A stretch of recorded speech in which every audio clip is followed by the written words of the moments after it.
When people think of the worst generals of World War II, they usually picture the same type of man: overwhelmed, outmatched, blindsided by an enemy move nobody could have predicted. A commander doing his best against fog, chaos, and bad luck. It's a forgiving story. It says these men failed because the war itself was too fast, too confusing, too unfair to any one general to control. Here's the problem. For the 5 commanders in this video, that story is almost the opposite of what actually happened. These weren't men who lacked information. They were men who had the warning, sometimes years in advance, and decided again and again that it didn't apply to them. Gamelin, Göring, MacArthur, Percival, Clark. 5 different fronts, 5 different disasters, and in every one the general in command knew more than history usually gives him credit for knowing, and acted less than his men needed him to. Maurice Gamelin. Maurice Gamelin is often remembered as an old general overtaken by a faster war. The record shows otherwise. Gamelin commanded one of Europe's largest armies in May 1940. 9 days later, he was fired as France's position collapsed. On paper, the Allies had more tanks than Germany, a heavily fortified Maginot Line, and a plan Gamelin had spent years perfecting. First, Gamelin sent his best mobile forces, including his only strategic reserve, into the Netherlands, betting that the main German attack would come through Belgium. Next, German panzer divisions surged through the Ardennes forest instead, terrain French planners had judged too difficult for a fast armored advance, and Gamelin had almost nothing left to throw at them. By May 13th, German tanks were across the Meuse River at Sedan, days ahead of what French intelligence had thought possible. With no reserve to plug the gap, German armor raced for the coast, trapping the best of the French and British armies against the sea. Gamelin was dismissed 3 days after Churchill's visit. He did not lose France to a smarter enemy. His plan left France without a centrally placed reserve when the decisive breakthrough came. Hermann Göring. Hermann Göring is often remembered as a morphine-dependent Nazi leader who amassed a vast collection of looted art. That undersells how often his own decisions as Luftwaffe commander changed the war for the worse, and how often he repeated the same mistake. First, Dunkirk. In May 1940, with the British Expeditionary Force trapped and German tanks miles away, Göring assured Hitler the Luftwaffe could finish the job from the air, reinforcing a halt order already underway for other reasons. The Luftwaffe failed to stop the evacuation. RAF resistance, low cloud, the defensive perimeter, naval organization, and the halt order helped more than 338,000 Allied troops escape. Next, the Battle of Britain. By late summer 1940, No. 11 Group of RAF Fighter Command was under severe strain, with several sector stations badly damaged. Then, in September, Hitler shifted the main focus toward London, and Göring's Luftwaffe began sustained attacks on the capital. The bombing devastated civilians and gave Fighter Command exactly what it needed: time to repair and rebuild. 2 years later, with an entire German army encircled at Stalingrad, Göring promised Hitler the Luftwaffe could keep it supplied by air. The army needed hundreds of tons a day. The airlift averaged about 90 tons a day in December and 120 in January, reaching 300 tons on only one day. When the 6th Army surrendered in February 1943, roughly 91,000 starving survivors went into Soviet captivity. Most never came home. Dunkirk, London, Stalingrad. One pattern.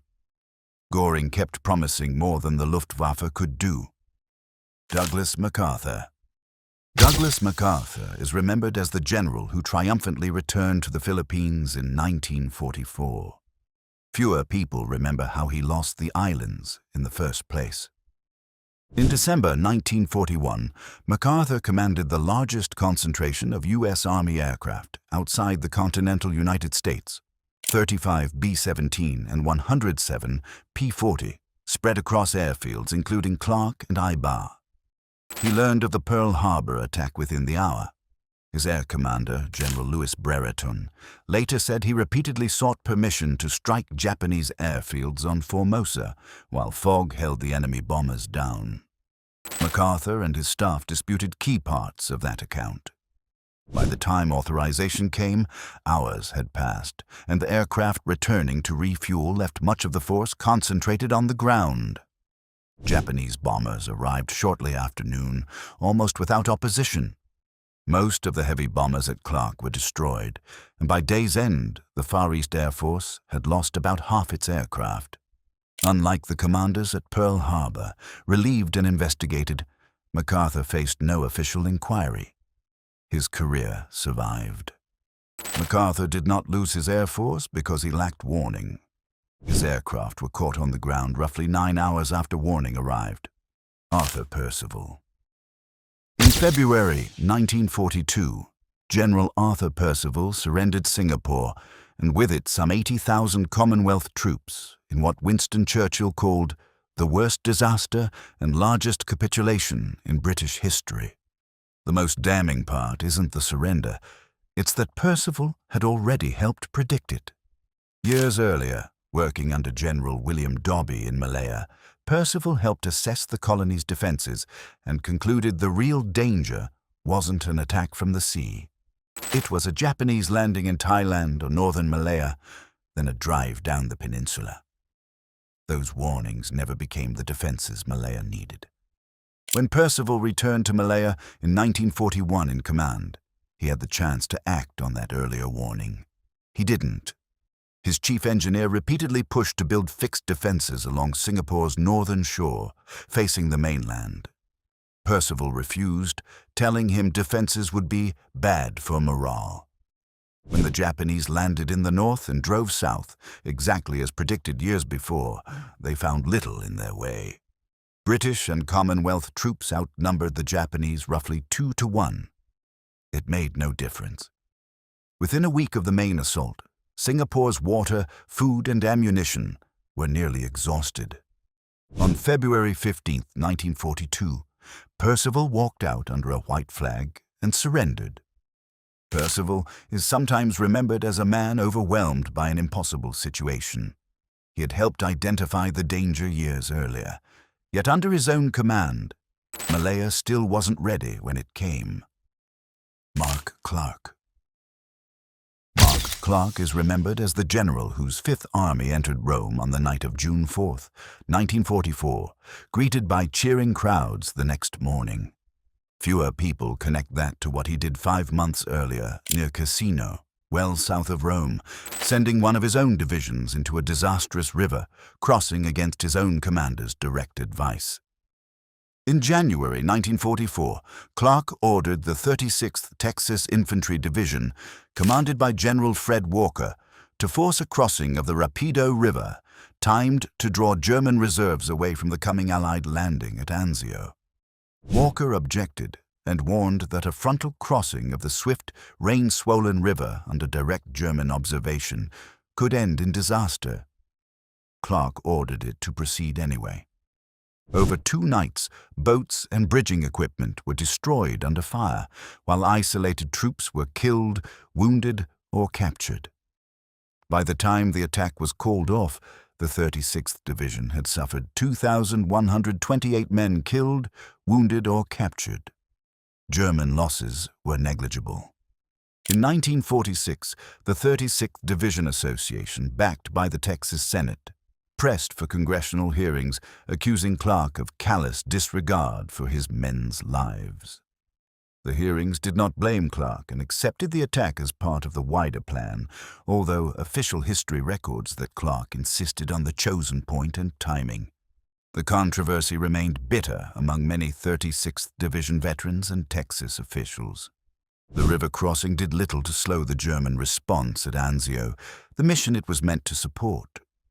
What it did do was badly maul 2 regiments of a division that had trusted him to weigh the odds. He hadn't.